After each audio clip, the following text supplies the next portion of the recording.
শাহরুখ খানের খালা তো ভার মতো দেখে শয়তান দেখলি চোখ গুডু হয়ে যাবে দেখলে কি কায়দায় দেখলে ওই জিবরাইলের খুব তো ভাই যে সমস্ত আল্লাহর ওলিরা রাস্তাঘাটে ঘোরাফেরা করছে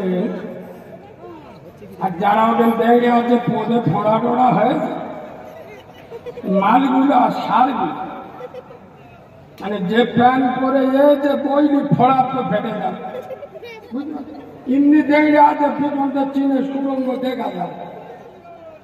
এ বাবু বল না বাবু, যারা দাঁড়িয়ে আছো বসে যাও। শুনবিন, আমার বলা ভুল হয়ে গেল। যারা নিজের জন্ম দেয়া বাপের কথা শোনে না, যে মা 10 মাস 10 দিন পেটে রেখেছে, সেই মার কথা এখনকার মধ্যরা শোনে? কথা বলে না, শোনে? মার বলতে তো বেশি কথা বলিনি, মেরে চোখ কানে করবে। ওরা আমার মতো জনধারা মল সাহেবের কথা শুনবে? শাহরুখ খানের খালা তো ভার মতো দেখে শয়তান দেখলি চোখ গুডু হয়ে যাবে দেখলে কি কায়দায় দেখলে ওই দোকান কাটা মাল হলে আর কি বলবো।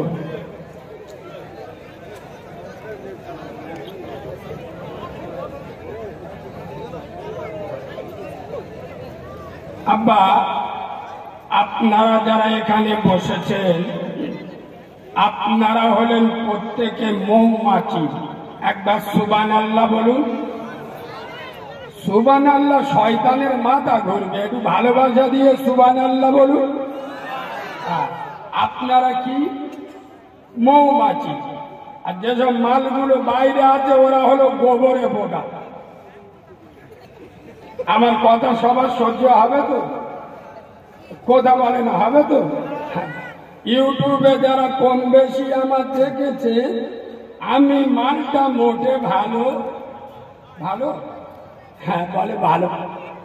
সোনার বাবাজি যারা রাস্তাঘাটে ঘোরাফেরা করছেন, এটা মাদ্রাসার জলসা, নবীর ঘর, ডিসিপ্লিন বজায় রাখি, প্রত্যেকে এসে বসে যায়। আউযু বিল্লাহি মিনাশ শাইতানির রাজীম। বিসমিল্লাহির রহমানির রহিম। ওয়ামা খালাকতুল জিন্না ওয়াল ইনসা ইল্লা লিয়াবুদুন। সাদাকাল্লাহুল আযীম। وقال النبي صلى الله عليه وسلم وعن عثمان رضي الله تعالى عنه أنه قال قال رسول الله صلى الله عليه وسلم خيركم من تعلم القرآن وعلمه أو كما قال عليه الصلاة والسلام। الحمد لله। আমি আমার ওয়াজের প্রথমে,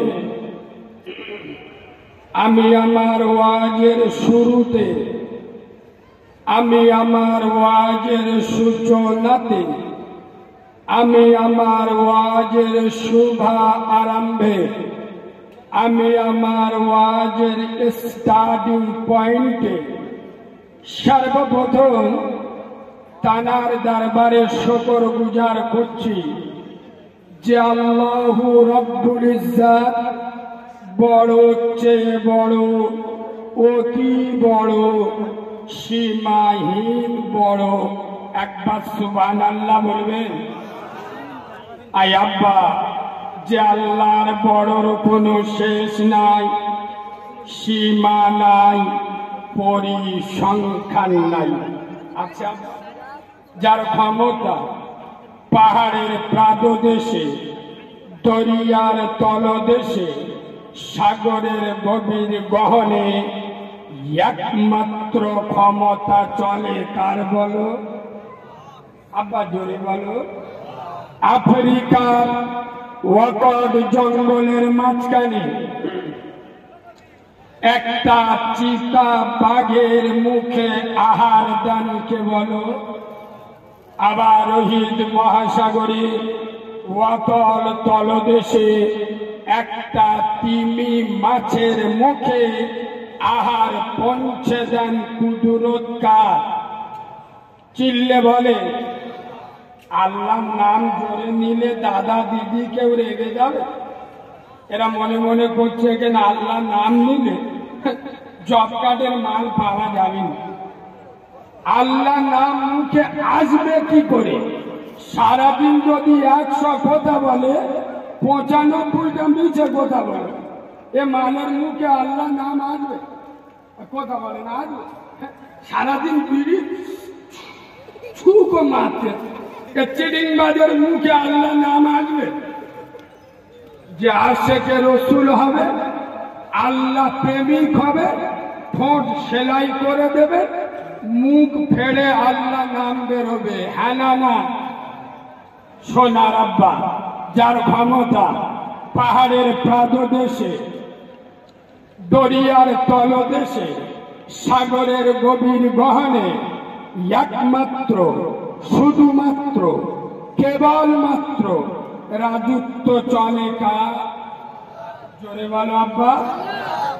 পৃথিবীর প্রত্যেকটা সৃষ্টি তার নিজস্ব ভাষায় আল্লাহ নামের গুণগান গায়। তালবন ঝাউবন, সমুদ্রের তরঙ্গিত ঢেউ, পাখির কণ্ঠে কিচির মিচির ধ্বনি, পিপিলিকা দলে দলে, মৌমাছি গুনগুন করে আল্লাহ নামের মহিমা প্রকাশ করে। সুবহানাল্লাহ বলে। যিনি আকাশের সরকার, জমিনের সম্রাট, যিনি বিশ্ব সরকার, বিশ্ব শিল্পী, বিশ্ব খাদ্যমন্ত্রী, সেই পূত পবিত্র নাম সারা সুপ্রিম শক্তির অধিকারী, সুপার পাওয়ার, আহকামুল হাকিমি আল্লাহ সুবহানাহু ওয়া তাআলা। সেই আল্লাহ সুবহানাহু ওয়া তাআলার দরবারে সবাই মিলে একই আওয়াজে সমবেত কণ্ঠে আমরা সকলে পড়ছি আলহামদুলিল্লাহ। সকলে আলহামদুলিল্লাহ বলেছেন আব্বা? বলেছে না, কিছু কিছু মালের ঠোঁট নড়ে। এই শোনেন, আলহামদুলিল্লাহ শব্দের অর্থ হলো সমস্ত প্রশংসা একমাত্র শুধুমাত্র কেবলমাত্র কার? জোরে বলো আল্লাহ। আজ থেকে ১৫০০ বছর পূর্বে মদিনার পার্লামেন্টে দাঁড়িয়ে আব্দুল্লাহর বেটা নূরে মুহাম্মদ, আমিনার লাল, মদিনার কামলিওয়ালা নবী, রসুল খোদা, যে নবী হ্যাঁ বললে হালাল হয়, যে রসুল না বললে হারাম হয়, আমার হাবিব আঙ্গুল ইশারা করলে আসমানের চাঁদ দুটুকরো হয়ে যায়, আমার রাসূলুল্লাহ পা বাড়ালে খোদার আরশ আজিমে চলে যায়, যে নবী ঘুমালে আল্লাহর সাথে কথা হয়, যে হাবিব জেগে থাকলে রবের সাথে দিদার হয়, যে নবী হাসিলে জান্নাত শোভা পায়, যে রসুল ঘুমালে, যে রসুল কাঁদিলে জাহান্নাম ভয় পায়, যার সামনে আবু জেহেলের মতো ডেঞ্জারাস কাফেরের হাতের পাথর কলেমা পড়ে জঙ্গলের হরিণ সালাম জানায়, যে রসুল ইয়াসিরের মাটিতে কদম রাখলে সোনার মদিনাতুল মুনাওয়ারা হয়ে যায়। সুবহানাল্লাহ বলবেন না? আর একটু মিষ্টি করে সুবহানাল্লাহ বলবেন না? সেই নবী মদিনার মসজিদ নববীতে দাঁড়িয়ে এই জায়গাটার সম্পর্কে বলেছেন রিয়াজুল জান্নাহ, জান্নাতের বাগান। আর একবার সুবহানাল্লাহ বলে। এই জান্নাতের বাগানে বসে যারা আল্লাহর শুকরিয়ার জন্য আলহামদুলিল্লাহ বলে না, এ মালগুলো 100% বুদ্ধিমান হবে, এতে সন্দেহ করা যাবে? এদের চোখ গুরু হয়ে বলে কিরাম হুজুর ধরেন যারা আলহামদুলিল্লাহ বলেনি ওরা বুদ্ধিমান। হ্যাঁ, ওরা বুদ্ধিমান, ডেঞ্জারের বুদ্ধিমান। আই আব্বা, আপনারা যারা আলহামদুলিল্লাহ মালপোড়ার খাটটা ধরে, ওরা কথা বলার লোক নয়, শোনার লোক নয়। বাবু গেট থেকে লোক ঢুকতে পারছে না, আমি বারবার বলছি ওই জায়গাটায় দাঁড়ানো যাবে না। কমিটির ছেলেরা বুকে বাজ মেরে মোস্তানি মেরে ঘুরলি হবে, জিবরাইলের ভূত ভাই সেজে। মালপোড়ার খাটটা ধরো আর এদিক পার করো। আর কি বলবো বল, কারণ ঠেলা খাওয়া মুচো মা, রাম ভক্ত হনুমান বউ ভক্ত। আমি কিছু বলিন, তোমরা বলো। সোনার বাবাজি, ডিস্টার্ব না করি, আমার সময় 10টা পর্যন্ত, আর 40-45 মিনিট সময় আছে। যারা আলহামদুলিল্লাহ বলেন ওরা হলো বুদ্ধিমান, আর আপনারা যারা আলহামদুলিল্লাহ বলেছেন আপনারা হলেন ভাগ্যবান। সুবহানাল্লাহ বলুন। ভাগ্যবানের বন্ধু হলো রহমান, আর বুদ্ধিমানের বন্ধু হলো ওরা না। একদিন ওয়াজ শুনে ওই শিখেছে। বুদ্ধিমানের বন্ধু হলো আজাদির শয়তান। কে? একটু কায়দাকে বলতে হয়, এরা জানে না। এবার বুদ্ধিমান হবে না ভাগ্যবান হবে সেটা আপনাদের ব্যক্তিগত ব্যাপার, গুরুত্ব দিয়ে শোনে। আমি আপনার হাতে 2টো গ্লাস দিয়েছি, একটা গ্লাসে পানি আর একটা গ্লাসে মদ। কি মদ বোঝেন? বোঝেন? ও সব না, মোল্লারা মদ বোঝে না, এটা হয় ইম্পসিবল, নো নেভার। সোনার বাবাজি, একটা গ্লাসে দিলাম পানি আর একটা গ্লাসে পানি খাওয়া মুসলমানের জন্য হালাল, মদ খাওয়া হারাম। কি হারাম? এবার আপনি হালাল খেয়ে জান্নাতে যাবেন না হারাম খেয়ে জাহান্নামে যাবেন, সেটা ইওর উইশ, আপনার ব্যক্তিগত ব্যাপার। কথা বুঝে আসছে? সোনার বাবাজি, ওয়াজ কোথায় করব? আর আমি একটু মানসিক দিক থেকে খুব দুর্বল, আমার মতো ছেলে আল্লাহ শুধু 36 ইঞ্চি সিনা দিয়েছে বলে এখানে এসছি। আপনারা শুনলে চমকে উঠবে, গলায় এত বড় টিউমার নিয়ে ওয়াজ করতে এসছি। আমার বাড়িতে কান্নাকাটি করছে, বেরোতে দেবে না, 2-1 দিনের ভিতরে অপারেশন হবে। কথা বলার শক্তি আর ক্ষমতা আমার নাই, তারপরেও জবান দিয়েছি যে বেঁচে থাকলে যাব। কেন? 2000 টাকা খেলিস, বুঝতে পারি। কারণ আমার কষ্ট কোথায়? কষ্ট নেই। জানাজার মাঠে যাতে মোরা প্রিয়ার লোকেরা না গিয়ে ধরে যে মালটা এড়ে গরুর মতো শুয়ে হয়েছে, আমাদের তো 2000 ঝেড়ে খেয়ে গেছে, বুঝতে পারি। সোনার বাবাজি, শুধু বেঁচে আছি এসছি, ঠুক ঠুক করে বলবো, তবে মোল্লারা আর সারার মাল নয়। এ মদিনাতে হুজুর এনে ওয়াজ করে, এ মালগুলো সারবে। এখানে যারা বসে হয়, আমি খুব দায়িত্বহীন ভাষায় বলছি, ইউটিউবে যারা আমার শুনেছে, কে মাল ফেটে গেল, চটে গেল, মদ কর, সুদ কর, গাঁজা কর, কোন দুধ খা মায়ের লাল, কার মুখ টুক বেঁকে শুইকে গেল, ওসব আমি দেখি না। আমি এখানে বসেছি, হক কথা বলবো, তোর যদি ফাটে এখান থেকে উঠে চলে যাবে। এক কথা ক্লিয়ার শুনতে পাচ্ছেন?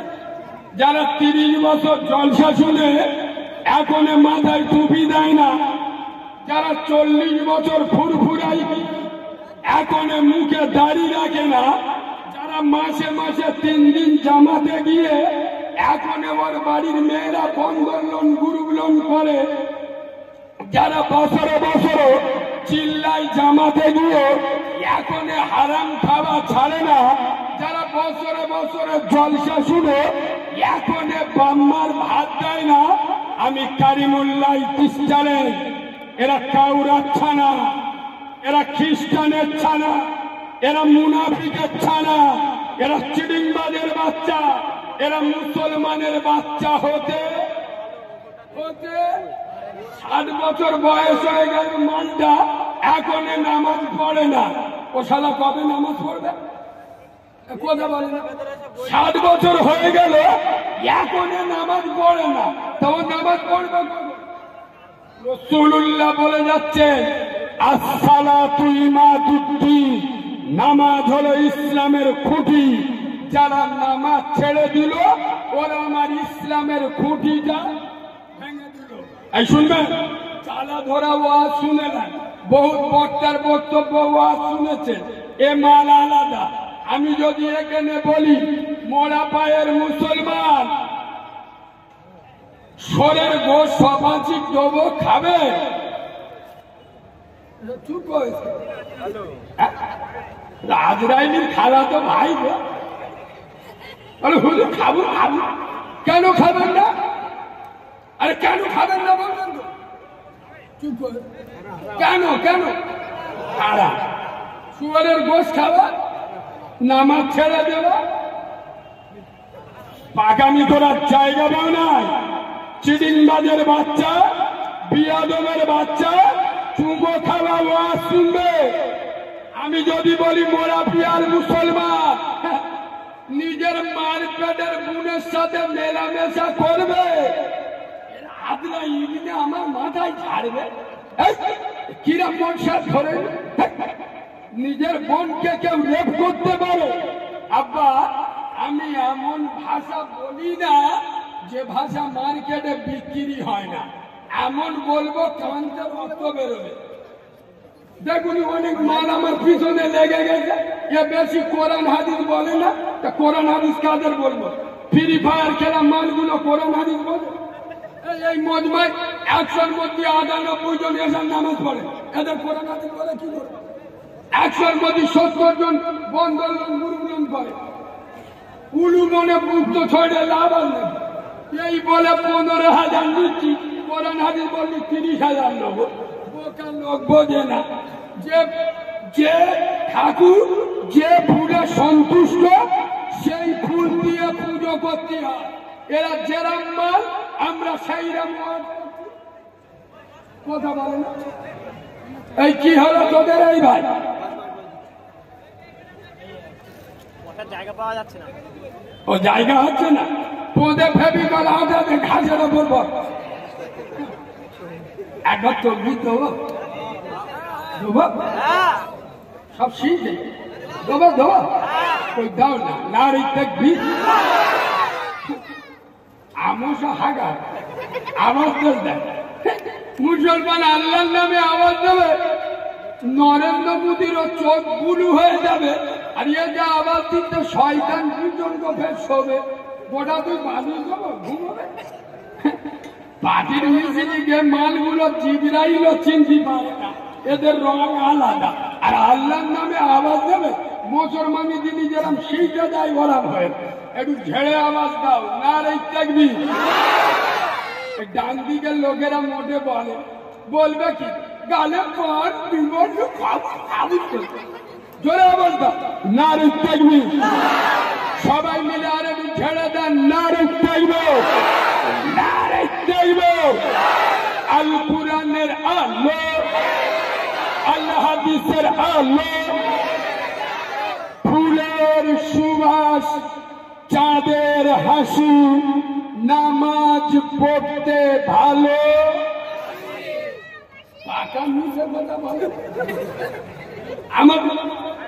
আমাদের মধ্যরা আল্লাহর কিরে শুক্রবার নামাজ পড়ে মসজিদে নেবে, আল্লাহর কথা না, আল্লাহ এই যাচ্ছি, ফের যদি বেঁচে থাকি ইনশাআল্লাহ আগে দুবার কথা বলে না, আগে দুবার দেখা হবে। তার আগে যারা জুমার নামাজ ছাড়া নামাজ পড়ে এরা বলে আমরা নামাজ পড়ছি ভালোবাসি, পুরো পাকা চিড়িঙ্গা। সোনার বাবাজু, নিজের বোনকে ধর্ষণ করা গুনাহ, নিজের বোনকে রেপ করা গুনাহ। এখানে শত শত আলেম উলামা মাদ্রাসার ছেলেরা আছে, আমি সকলের পা জুতো মাথায় নিয়ে তারপরে দায়িত্ব নিয়ে বলছি, খোদার কসম, নিজের বোনকে রেপ করা গুনাহ, তার থেকে বড় গুনাহ নামাজকে ছেড়ে দেওয়া। আজ মোড়া পায়ের মুসলমান, আজ বাংলার মুসলমান নিজের বোনকে ধর্ষণ করা গুনাহ বলে মনে করে, কিন্তু নামাজ ছেড়ে দেওয়াটা গুনাহ বলে মনে মনে। খোদার কসম, যে নবীর পেচ্ছাপ পাপ, যে নবীর পায়খানা পাপ, যে নবীর রক্ত পাপ, যে নবীর ঘাম পাপ, যে নবীর কোন ছায়া ছিল না, সেই নবী এই নামাজের আন্দোলন করতে গিয়ে তার একটা দুটো নয়, চার চারটে দণ্ডান মুবারক শহীদ করল। তার নবুয়তের মাথা